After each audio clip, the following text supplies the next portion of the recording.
where the caches, hoards of copper and bronze implements had been found using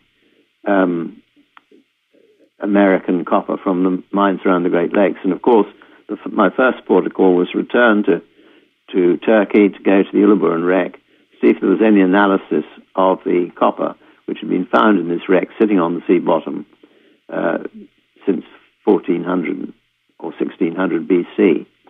And we found there were analysis of this copper, and a small proportion of the ingots found did have this unique purity of 99.9%. There were about 340 ingots in the ship which sank, of which about 10 had this copper of enormous purity. So I could say for sure that, in my opinion, the Minoans sailed from Crete and Egypt and India through the Mediterranean, across the Atlantic to North America. And really, the evidence we found from Great Lakes mines to right across the world to India, which straddles jolly nearly half the world, there was evidence of this Minoan civilization.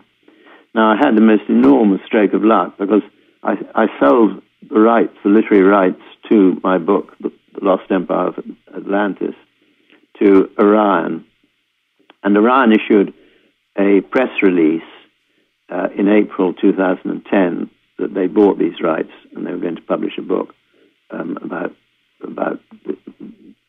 my discoveries. And the Greek television picked this up, and they invited me to go and be interviewed on their television, national television, which of course I agreed to do.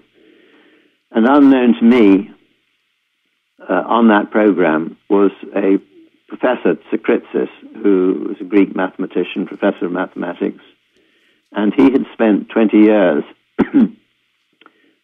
trying to decipher the language the Minoans used all those years ago, which is called Linear A. Now, Minoan Linear A is the sort of holy grail of unsolved languages, and he managed to break the code and translate it. And he emailed me. He'd never heard of me, never seen me before this TV interview.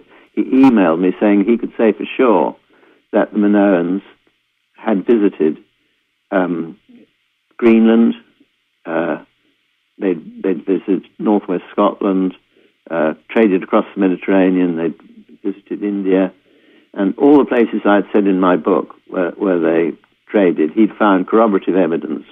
And he had been at this for 20 years. Yeah. This was his life's work, basically. Yes, basically, exactly that.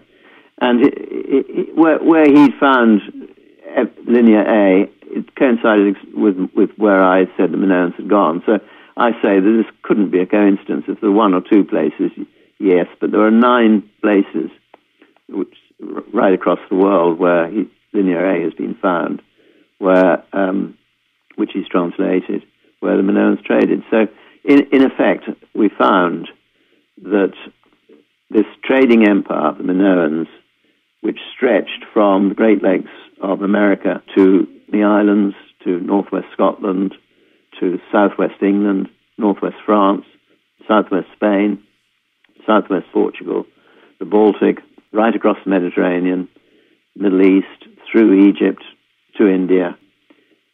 It was really an amazing empire, and Tsikritsis could fill in all sorts of gaps. For the audience, frame the geography of Atlantis. What is Atlantis? Because I think we need to have a handle on this. Yeah, right, okay. Now, at this stage, I hadn't realized that the Minoans were Atlantis. I just investigated their story, the history, and the trade and travels. And I found, with the help of Professor Tsikritsis, that they were a truly remarkable people. They, across this vast empire, which, as I say, was nearly half the world, from Great Lakes to India, they had a common system of measurement. They had a Minoan foot. They had a common system of weights and measures. They were expert mathematicians, so far in advance of the later Greeks who came after them. They were expert at astronomy, and above all, they were peaceful and noble people. And for example, their taxation system, which Socrates had found out about, they took, or people paid taxes according to their means, and they received taxation rebates according to their need. So they foreshadowed Greek democracy and civilization. They were wonderful musicians. They superb artists. To take an example of the women, they had very elegant dresses. The women, they had strapless bras. They wore high heels. They had all sorts of perfumes. They had beautiful jewelry made of bronze and copper and gold and silver and pearls.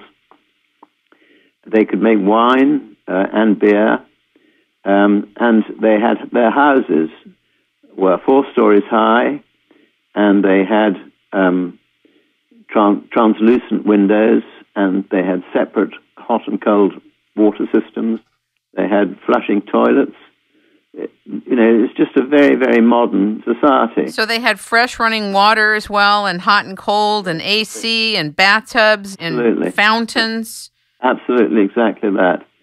And they went in for animal husbandry and breeding. They refined the breeding of goats to make the meat taste better, and so on. And they had all sorts of vegetables and fruits, and their general way of life was really very sophisticated. Now, up until about a year ago, I hadn't realized that everything that the Minoans did could be attributed to Plato's story. Now, Plato, as you know, wrote 2, I wouldn't say they were books, but 2 pamphlets, of which the most best known is called Crete. And he's the only person who described the story of Atlantis. And essentially, what he describes is exactly what the Minoans had. Now, he says in Critias and Timaeus that it's a true story.